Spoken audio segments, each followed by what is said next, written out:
episode, Captain Peachfuzz was about to explain to our heroes just why they were in McKeesport, PA, when suddenly... It's time for ding-dong school! That's no reason for being in McKeesport, PA! Bullwinkle, you don't understand. Captain Peachfuzz has suddenly turned stupid. That wasn't a turn, more of a slight veer. Nevertheless, the captain plunked himself down in front of a TV set and couldn't be budged. But we still don't know why we're here. Why are any of us here, Rock? Well, I think there's plenty dirty work afoot around here. Yeah, must be the coal dust. Yeah. Come look at these footprints. Sure enough, a mysterious set of footprints led away from the point where the good captain had succumbed to a case of the galloping dumb. Let's follow him, Bullwinkle. Why? Because the good guys always follow footprints to find the bad guy. If I was a bad guy, I'd walk on my hands. Oh, come on. And the plucky squirrel whipped out a large magnifying glass and began to trace the mysterious prints. Little did he know that they had been made by his old nemesis, Boris Badenov, who at that moment lay in wait with a strange-looking object beside him. I resent that, darling. Not you, Natasha. He means the gas gun. So that's what that object was, a gas gun. See, Boris, you told him. Who cares? We got it made now. What's this all about? I thought you'd never ask. Come with me. Now we go through the magic of the 4-second cross dissolve to the little country of Pennsylvania. Little but mean. Gentlemen, we must find a way to make the name of Pennsylvania feared and hated throughout the world. Yeah. You said it, fearless leader.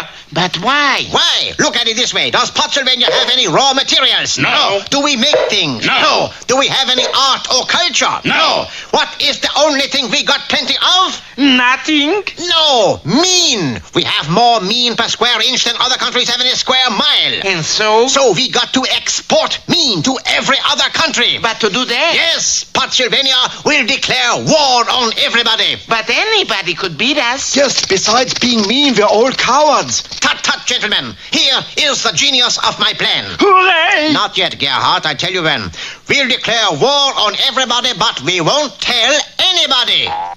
Now, Gerhardt. Hooray! Now, everybody. Hooray! And so Pennsylvania set to work to develop a secret weapon to end all secret weapons. How about this death ray machine, Phyllis Leader? Let's see.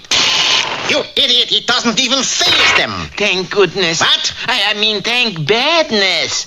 Eventually, though, the ultimate weapon was discovered. Yes, gentlemen, I call it Goof Gas. Goof gas? Yes, one whiff, you're completely stupid. Let's test it. Gerhardt, take a sniff. Smells good. Now, Gerhardt, do you think I'm the handsomest, kindest man in Pennsylvania? Of course not. You're a mean, ugly schnook. Put that man under arrest! And poor Gerhardt was hauled off to solitary confinement. My boy, your goof gas is a success. Gerhardt turned into a complete idiot. But his answer was right, fearless leader. You are a mean, ugly schnook. Of course, but nobody but an idiot would tell me so. True. Well, then, what country do we turn into nitwits first? Let's pick an easy one. The US of A.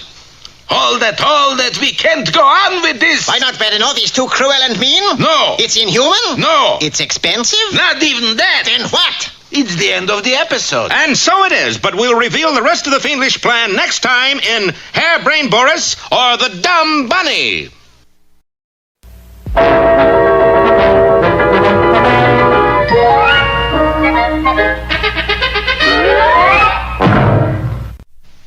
And now it's time for... Time for the dancing fool, Bullwinkle. Again?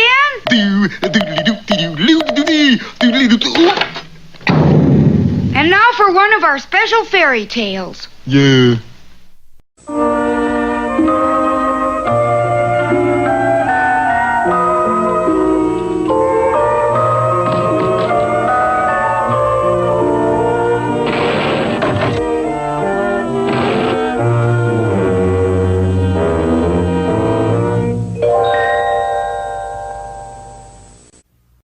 Once upon a time, many years ago, there was a man who, upon meeting a friend in the streets of the kingdom, said, Achoo! and his friend, knowing the proper thing to do, of course, said, Gesundheit. At exactly the same time, in a land far to the east, there was another man who also met a friend on the street, and he said, Achoo! His friend, too, knew the proper thing to say, for he replied, Hello, Charlie. How's tricks? Yes, R2 was his name. R2 had many friends. R2 had great wealth because R2 had the only Chinese restaurant in town that served salami pizza. R2 also had a fine son who greeted him one night with a question. Honorable father, I should like to marry and settle down. May I have your worthy permission? I must have time to think on such a heavy question. I shall give you my answer in the morning. R2 was unable to sleep that night. He tossed and turned in his bed, fighting to make the decision. By sunup the following day, he had made up his mind and gave the answer to his son. No. My father wise as boiled owl, but can he give one reason why I cannot marry? Yes. And that all being? To have a wife, one must have a house in which to put her. Then, inexhaustible son, we'll find a house. Wasting no time, the young man set off to do just that. He had not gone far when he came to a great river, and there, standing on the bank, he met an old man. I must cross this river, young youth. Help me, and I shall tell you a secret of good fortune. Knowing that a secret of good fortune could very well aid him in his quest, the lad agreed. But it was a rougher trip than what the aged one had expected. However, he kept his promise and told the young man the secret. Yes. Oh, honorable, hooray! What a fine secret! Following the old man's instructions, the boy hurried off into the forest, where he soon found a grove of lychee nut trees. Picking up one of the lychee nuts that had fallen to the ground, he cracked it open. And with a blinding flash, a fine house popped out. A short time later, he once again stood before his father. No? No. What excuse to being this time? Excitable son has a fine house. Yes, but there is still one thing you need before you can marry. Dollar to chicken fly lice, he say a sweetie. That thing is sweetie. You see? Honorable father, wait right here. Swift son, be right back. Quickly returning to the grove of lychee nut trees, he selected the largest lychee nut he could find. Then, with a sharp rap, he cracked it open. And out popped the most beautiful maiden he'd ever seen. Oh, hot diggy dog, what a being a sweetie if ever I see one. This time, R2 found no further objections and at last gave permission for his son to marry. The wedding was held and there was a great celebration. R2's son was now the happiest young man in the land, but it wasn't until after the wedding that he realized that his new wife seemed different somehow. For the first thing she did when he took her to his house was jump into a corner and stand on her head. Big honorable pardon, but why is a former sweetie, present wife, a stand on head? And she answered, Why not? Unable to think of a good reason, he let it go. It was some time later that the young man, while returning from the marketplace with his purse jingling with coins, met a robber. Oh, he knew it was a robber because the rogue wore a mask and very clearly said, Segamat. Fearing for his life, the lad streaked for home with the robber in hot pursuit. Dashing into the house, he quickly told his wife, Dishonorable bad guy after me. Oh, please, do not tell him. Frightened husband is hiding with money in cookie jar. Go away, please. I cannot tell you that frightened husband is hiding with money in cookie jar. Oh! A short time later, the robber and the money were gone. His wife was again standing on her head in the corner, but he didn't bother to ask her why. Instead, he said, It's very cold. I wish to warm myself. Please, cookie wife, start a fire. She did. It was in the bedroom, and the house was burned to the ground. This was more than the boy could stand. If I live to be 22, never again will I get a sweetie out of a lychee nut. It was then that his wife did the strangest thing of all. She began to bake fortune cookies over a small open fire. What was so strange about it was that when he broke them open, there were real fortunes inside. Oh, diamonds, rubies, gold, 1928 nickels, Wilkie buttons, I rich. Yes, he was rich. And the more fortune cookies his wife baked, the richer he became. Of course, his wife still stood on her head from time to time, but the boy loved her, and he called her his bargain, because she was 50% off. And they lived happily ever after.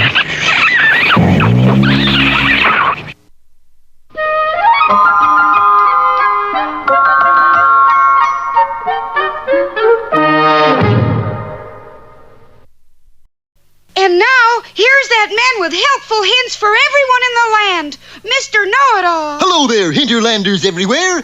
Today we take up the problem of how to become a successful member of the U.S. Peace Corps. When you are sent into primitive country to help your fellow man, the first important thing is to find a fellow man. Then show them that your country has a new approach. The people back home really care. Offer them beads and trinkets. Primitive peoples like this appreciate that kind of thing. Fake,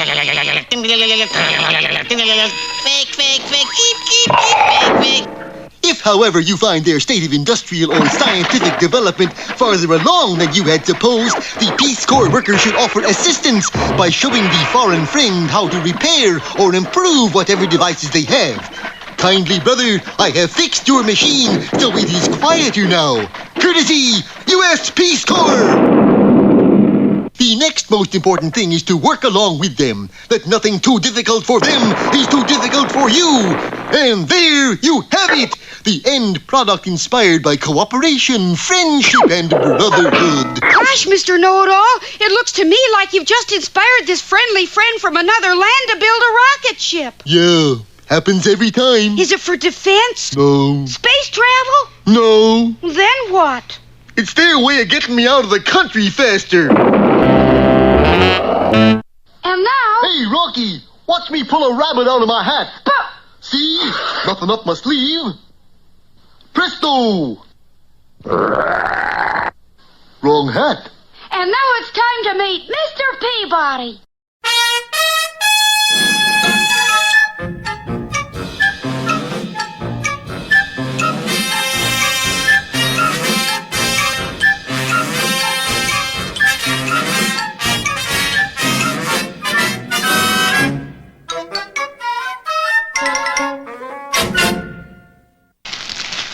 Hello out there, Peabody again. For today's journey into history, we are going back to... Hi, Mr. Peabody. Hello, Florence. Florence? My name isn't Florence, Mr. Peabody. It's Sherman. I was in the process of explaining that we are going back in time to visit Florence Nightingale. You mean history's most famous nurse? Precisely. Please set the way-back controls for the Crimean Peninsula in the southern section of Russia, site of the Crimean War. Got it. And the year? 1854.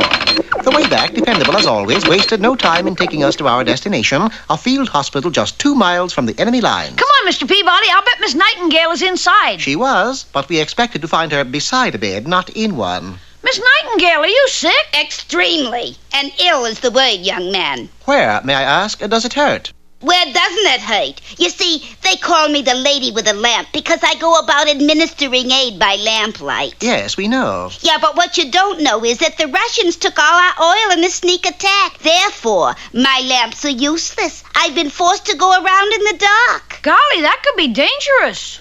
I noticed that. So far this week, I've fallen into 22 trenches. But don't you worry, Miss Nightingale. We'll get the oil back for your lamps. Won't we, Mr. Peabody? Of course. Sherman and I started off immediately and under cover of darkness managed to successfully slip into the Russian camp. Finding the oil drums was no problem, for they were stacked everywhere. So far, so good. Less than an hour later, Sherman and I were sitting atop a horse-drawn wagon filled to capacity with oil drums and heading back for the Allied lines. Just one moment. Where do you think you are going? Uh-oh, a soldier. I'll throw him off the track. The general asked us to bring these oil drums to him. Good, then put them here in my tent. In your tent? Why? Why else? I'm the general. Sherman's boo-boo left us nothing to do but follow the general's orders. Seems silly that I would order oil drums brought to my tent, but I am general, so must be good reason. Quite right. Now, if you'll excuse us, but as we turn to leave... General, somebody has stolen a bunch of oil drums. Needless to say, that tore it. We were quickly apprehended as spies and placed in a prison tent under heavy guard. What are we going to do, Mr. Peabody?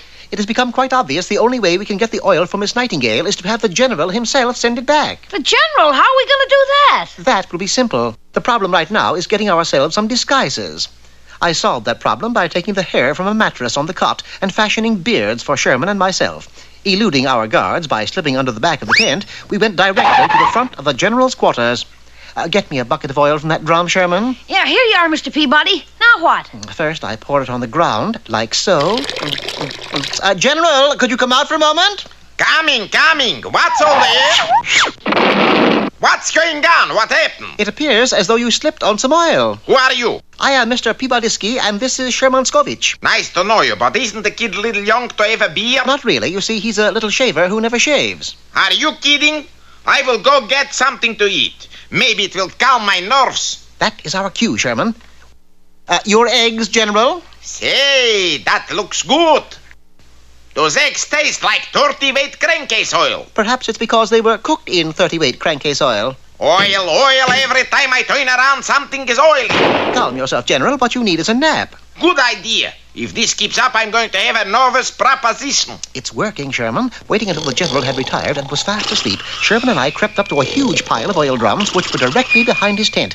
I instructed Sherman to remove the peg supporting the key drum, and gravity did the rest. Don't tell me what happened. I know it's oil. Oil to the left of me. Oil on top, oil everywhere. With all the trouble this oil is causing you, you very well might lose the war. That's right. You got advice? Always. Why not send all of the oil to the Allies and let them have the trouble? What fiendishly clever idea. With a signed order from the general, we of course had no further trouble getting the oil back across the lines. You did it again, Mr. Peabody. Miss Nightingale's problems were solved. But such was not the case for the soldiers.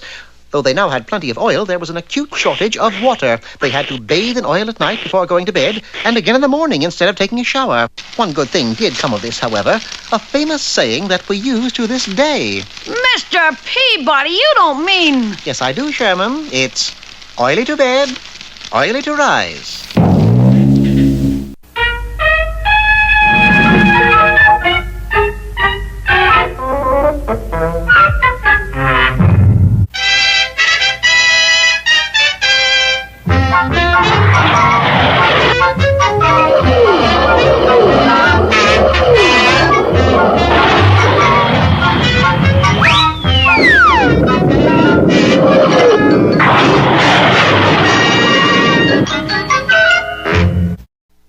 Last time we found out why there has been such an epidemic of stupidity in the United States. It seems that Pennsylvania, that mean little country, has attacked us with a secret weapon called goof gas. Right.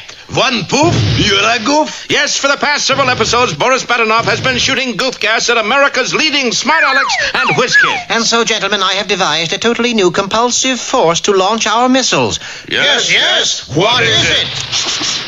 It's a rubber band. Ladies and gentlemen, for my first baritone solo this evening, I would like to sing one of my favorite arias from La Sierra d'Amore.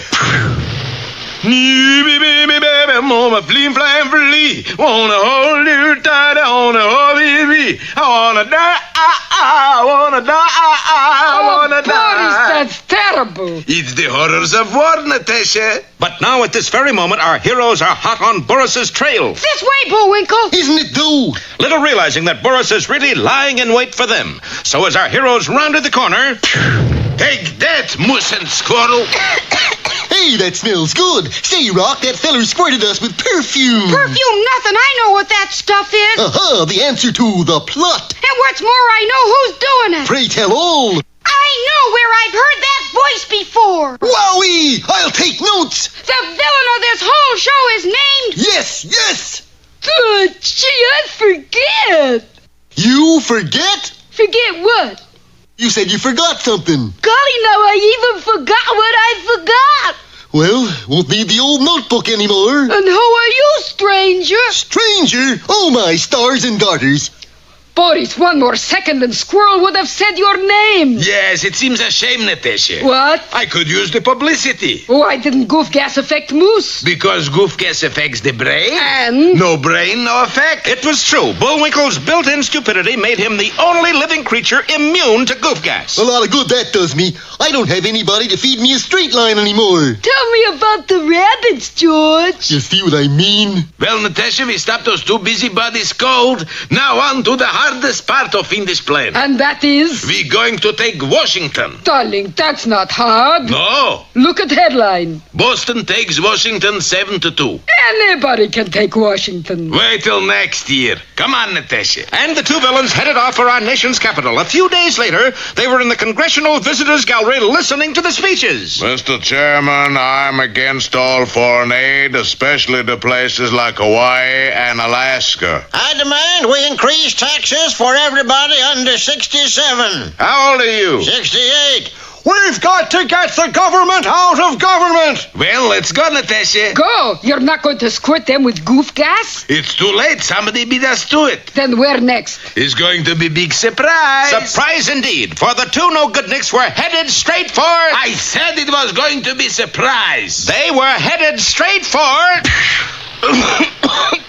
Now, where are we going?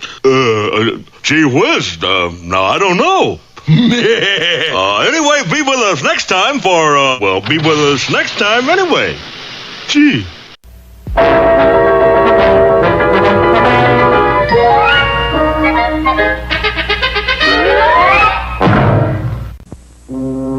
Hi there, culture lovers. Today's poem is called The Wind. Wind machine, please. I saw you toss the kites on high and blow the birds about the sky. And all day long I heard you pass like ladies' skirts across the grass. Oh, wind, blowing all day long. Oh, wind that sings so loud. Uh-oh. Oh, you that are so strong and cold. Ding-dong hurricane is what? Oh, blower, are you young? Well, there goes the poem. Turn it off! Turn it off! Boy, what kind of wind machine was that? Your kind, Moose. My kind? Sure. Big blowhard.